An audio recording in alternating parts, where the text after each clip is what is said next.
जय माता दी। मेरे सभी प्यारे दोस्तों, मैं लक्ष्मी शर्मा बड़ों को चरण स्पर्श, छोटों को प्यार और बराबर वालों को दिल से नमस्कार करती हूँ। सभी बोले गणेश जी की जय हो। आज मैं आप सभी को सुनाऊंगी ज्येष्ठ कृष्णा गणेश चतुर्थी की व्रत कथा। और ये कथा है दयादेव नामक ब्राह्मण की कथा है। पार्वती जी ने पूछा कि हे पुत्र, ज्येष्ठ मास की चतुर्थी का किस प्रकार पूजन करना चाहिए? इस महीने के गणेश जी का क्या नाम है? भोजन के रूप में कौन सा पदार्थ ग्रहण करना चाहिए? इसकी विधि का आप संक्षेप में वर्णन कीजिए। गणेश जी कहने लगे, हे माता, ज्येष्ठ कृष्ण चतुर्थी सौभाग्य एवं पति प्रदायिनी है। इस दिन आखू रथा नामक गणेश जी की पूजा भक्ति पूर्वक करनी चाहिए। इस दिन घी निर्मित भोज्य पदार्थ अर्थात हलवा, लड्डू, पूरी आदि बनाकर गणेश जी को अर्पित करें। ब्राह्मण भोजन के पश्चात स्वयं भोजन करे। हे पार्वती माता, इससे संबंधित मैं पूर्वकालीन इतिहास का वर्णन कर रहा हूँ। गणेश पूजन और व्रत की विधि जो पुराण में वर्णित है उसे सुनिए। सतयुग में 100 यज्ञ करने वाले एक पृथु नामक राजा हुए। उनके राज्य अंतर्गत दयादेव नामक एक ब्राह्मण रहते थे। वेदों में निशांत उनके 4 पुत्र थे। पिता ने अपने पुत्रों का विवाह गृह सूत्र के वैदिक विधान से कर दिया।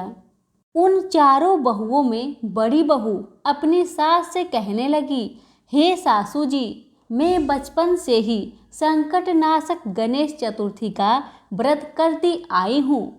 मैंने प्रीत गृह में भी इस शुभदायक व्रत को किया है। अतः हे कल्याणी, आप मुझे यहाँ व्रता अनुष्ठान करने की अनुमति प्रदान करें। पुत्र वधू की बात सुनकर उसके ससुर ने कहा, हे वधू, तुम सभी बहुओं में श्रेष्ठ और बड़ी हो। तुम्हें किसी प्रकार का कष्ट नहीं है और ना तो तुम भिक्षुकनी हो। ऐसी स्थिति में तुम किस लिए व्रत करना चाहती हो? अभी तुम्हारा समय उपभोग करने का है। ये गणेश जी कौन हैं? फिर तुम्हें करना ही क्यों है? कुछ समय के पश्चात बड़ी बहू गर्भिणी हो गई। 10 मास के बाद उसने सुंदर बालक का प्रसव किया। उसकी सास बराबर बहू को व्रत करने का निषेध करने लगी और व्रत छोड़ने के लिए बहू को बाध्य करने लगी। व्रत भंग होने के फलस्वरूप गणेश जी कुछ दिनों से कुपित हो गए और उसके पुत्र के विवाह काल में वर वधू की सुमंगली के समय उसके पुत्र का अपहरण कर लिए। इस अनहोनी घटना से मंडप में खलबली मच गई। सब लोग व्याकुल होकर कहने लगे, लड़का कहाँ गया? लड़का कहाँ गया? किसने अपहरण कर लिया है?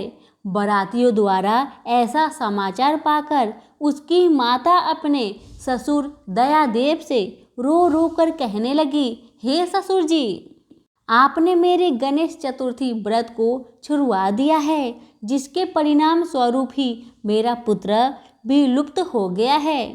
अपनी पुत्र वधू के मुख से ऐसी बात सुनकर ब्राह्मण दयादेव बहुत दुखी हुए।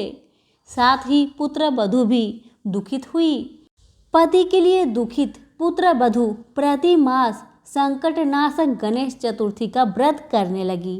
एक समय की बात है कि एक बेदज और दुर्बल ब्राह्मण भिक्षाटन के लिए इस मधुर भाषिनी के घर आए। ब्राह्मण ने कहा कि हे बेटी, मुझे भिक्षा रूप में इतना भोजन दो कि मेरी सुधा शांत हो जाए। उस ब्राह्मण की बात सुनकर उस धर्मपरायण कन्या ने उस ब्राह्मण का विधिवत पूजन किया। भक्ति पूर्वक भोजन कराने के बाद उसने ब्राह्मण को वस्त्र आदि दिए। कन्या की सेवा से संतुष्ट होकर ब्राह्मण कहने लगे, हे कल्याणी, हम तुम पर प्रसन्न हैं। तुम अपनी इच्छा के अनुकूल मुझसे वरदान प्राप्त कर लो। मैं ब्राह्मण वेशधारी गणेश हूँ और तुम्हारी प्रीति के कारण आया हूँ। ब्राह्मण की बात सुनकर कन्या हाथ जोड़कर निवेदन करने लगी, हे विघ्नेश्वर, यदि आप प्रसन्न हैं तो मुझे मेरे पति के दर्शन करा दीजिए। कन्या की बात सुनकर गणेश जी बोले कि हे सुंदर विचार वाली, जो तुम चाहती हो वही होगा, तुम्हारा पति शीघ्र ही आएगा। कन्या को इस प्रकार का वरदान देकर गणेश जी वही अंतर्ध्यान हो गए। उसी समय की बात है कि सोम शर्मा नामक ब्राह्मण एक वन में से उस द्विज बालक को नगर में लाए। अपने पौत्र को देखकर दयादेव नामक ब्राह्मण बहुत प्रसन्न हुए। बालक की माता के हर्ष की तो सीमा ही ना रही, साथ ही संपूर्ण नगरवासी भी प्रमुदित हुए। बालक की माता ने पुत्र को छाती से लगा लिया और कहने लगी कि गणेश जी के प्रसाद से ही मैंने खोए हुए पुत्र को प्राप्त किया है, उसे नए वस्त्र भूषणों से अलंकृत किया है। दयादेव तो बारंबार सोम शर्मा को प्रणाम कर कहने लगे कि हे दिगराज, आपकी कृपा से मैंने खोए हुए पुत्र को प्राप्त किया है। खोया हुआ बालक घर में आ गया। सोम शर्मा को सुस्वादु भोजन कराकर धोती दुपट्टा से विभूषित करा के गोदान किया। फिर से मंडप का निर्माण करके विधि पूर्वक वैवाहिक कार्य संपन्न किए। इससे सभी पूर्ववासी प्रसन्न हुए। वह भाग्यशालिनी कन्या अपने पति को पाकर धन्य हो उठी।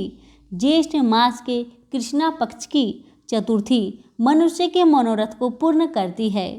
इस दिन नर नारियों को एक दंत गणेश की पूजा करनी चाहिए। हे देवी, पूर्वक कथित रीति से भक्ति पूर्वक जो व्यक्ति इस व्रत एवं पूजन को करेंगे उसकी संपूर्ण इच्छाएं पूरी होगी। श्री कृष्ण जी कहते हैं, हे राजन युधिष्ठिर, भगवान गणेश जी के व्रत का ऐसा ही महात्म्य है। हे महाराज, आपने शत्रुओं के विनाशार्थ आप भी इस व्रत को अवश्य कीजिए। सभी बोले गणेश जी महाराज की जय हो। हमारी आज की कथा यहीं पर समाप्त होती है। पसंद आने पर लाइक शेयर जरूर करें। धन्यवाद।